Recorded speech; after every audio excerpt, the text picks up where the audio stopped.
চকু আৰু বাৰে বৰণীয়া পৃথিৱী। এই চেপ্টাৰটোৰ পৰা আমাৰ কিছুমান অতি গুৰুত্বপূৰ্ণ প্ৰশ্ন ইয়াত আহিব আৰু চেপ্টাৰটো আমি ভালদৰে চাব লাগিব। যেনে ইয়াত 1 নম্বৰ এটা ইম্পৰ্টেণ্ট বস্তুটো হৈছে মানৱ চকু। তাৰ ছবি এটা আঁকিবলৈ আহে। গতিকে সেই ছবিটো আমি অতি সুন্দৰভাৱে আঁকিব লাগিব। তাৰপিছত আৰু বিভিন্ন ধৰণৰ ইয়াৰ কুৱেশ্যন আহিব। যেনে MCQ কুৱেশ্যন আমি আলোচনা কৰিব পাৰিম যে চকুৰ ভিতৰত ক'ত প্ৰতিবিম্ব গঠন হয়। তেতিয়াহ'লে আমি সেইটো অপশ্যন কেইবাটাও দিব পাৰে। MCQ কাৰণে 4টা অপশ্যন থাকে। গতিকে 4টা অপশ্যন আমাৰ আহিব। এই 4টা অপশ্যনৰ ভিতৰত শুদ্ধ উত্তৰটো আমি বাছি উলিয়াব লাগিব। এতিয়া সেই শুদ্ধ উত্তৰটো হৈছে আমাৰ ৰেটিনা। ক'ত হ'ব? ৰেটিনাতেই প্ৰতিবিম্ব গঠন হয়। তাৰপিছতে আহিলে আমাৰ চকুৰ যিটো অংশৰ মাজেৰে পোহৰ চকুত সোমায় সেই অংশটোৰ নাম কি? সেই অংশটোৰ নাম হৈছে কৰ্ণিয়া। গতিকে এই এনেধৰণৰ কুৱেশ্যন আমাৰ আহিলে আমি যিকেইটা অপশ্যন আমাৰ দিব সেই অপশ্যনকেইটা চাই পেলাই বা পোনপটীয়া প্ৰশ্ন যদি আহে তেতিয়াহ'লে আমি শুদ্ধ মানে মূল কথাটো হ'ল যে শুদ্ধ উত্তৰটো আমি জানি থ'ব লাগিব।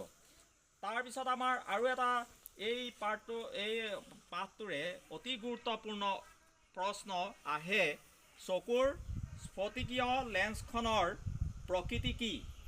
তেতিয়া আমি উত্তল বুলি লিখিব লাগে। তাৰ উত্তৰটো আমাৰ কি হ'ব? উত্তল। কি হ'ব? উত্তল হ'ব। তাৰপিছতে আমাৰ চকুৰ মণিৰ আকাৰ কিহে নিয়ন্ত্ৰণ কৰে? চকুৰ মণিৰ আকাৰটো নিয়ন্ত্ৰিত হৈ থাকে আৰু সেই চকুৰ মণিৰ আকাৰ নিয়ন্ত্ৰণ কৰা অংশটোৰ নাম হৈছে আইৰিছ। কিহে নিয়ন্ত্ৰণ কৰে? আইৰিছে নিয়ন্ত্ৰণ কৰে। তাৰপিছত আহিলে চকুৰ লেন্সে আক্ষিপটৰ গঠন কৰা প্ৰতিবিম্বৰ প্ৰকৃতি কি? সেইটো আমাৰ সদায় মনত ৰাখিব লাগিব যে সৎ আৰু ওলোটা। তাৰপিছতে আমাৰ কিছুমান আগৰ পৰীক্ষাত আমাৰ অহা মনত আছে যে স্পষ্ট দৃষ্টিৰ ন্যূনতম দূৰত্ব বুলিলে কি বুজা? সেইটো অকণমান 1 নম্বৰ মানৰ কুৱেশ্যন আহিব সেইটো। তেতিয়া তাৰ উত্তৰটো হ'ব চকুৰ পৰা যি ন্যূনতম দূৰত্বত বস্তু এটা স্পষ্টকৈ যিমান ন্যূনতম দূৰত্ব মানে আটাইতকৈ কম দূৰত্বটোৰ কথা কৈছে যে এই কম দূৰত্বটোৰ ভিতৰত যি ন্যূনতম যিটো দূৰত্ব সেই দূৰত্বৰ ভিতৰত স্পষ্টকৈ যদি দেখোঁ আৰু কোনো চকুৰ কষ্ট নোপোৱাকৈ যদি দেখা পোৱা যায় সেই দূৰত্বটোকে কোৱা হয় স্পষ্ট দৃষ্টিত ন্যূনতম দূৰত্ব বুলি কোৱা হয়। মানে এটা বস্তু যেনিবা আমাৰ চাইছোঁ যে তাৰ ন্যূনতম দূৰত্ব মানে যিমানটো দূৰত্ব আমি যদি একদম নি পেলাই বেছি ওচৰলৈ লৈ যাওঁলে সেইটো নহয়। আচলতে যিটো ন্যূনতম দূৰত্ব এজন সুস্থ মানুহৰ ক্ষেত্ৰত বা এজন চকু ভাল হৈ থকা এজন ব্যক্তিৰ ক্ষেত্ৰত এইটো প্ৰযোজ্য হ'ব পাৰে।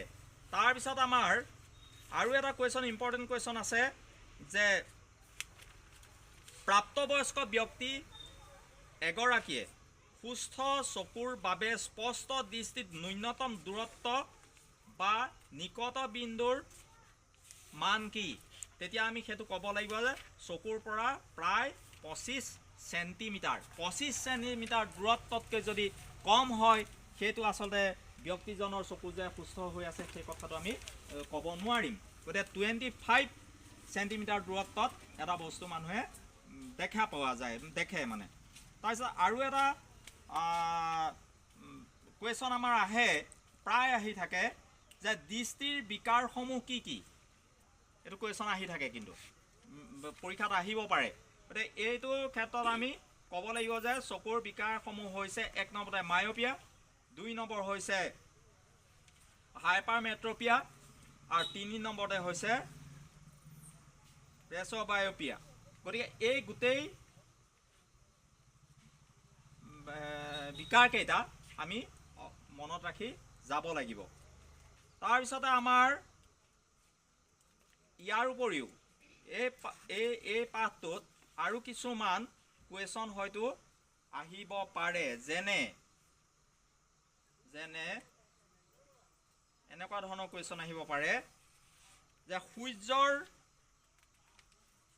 পোহৰ বা সূৰ্যটো আমি ৰাতিপুৱা আৰু গধূলি সময়ত কিয় বেছিকৈ ৰঙা দেখা পাওঁ?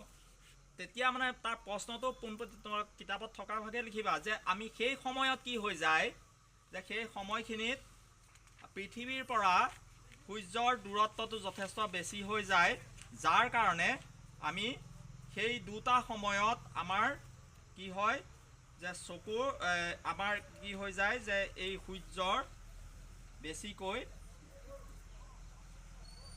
ৰঙা দেখিবলৈ পোৱা যায়। আমি প্ৰশ্নটো হয় এইটো এটা SSLC কুৱেশ্যন এটা আমি আহিছিলে।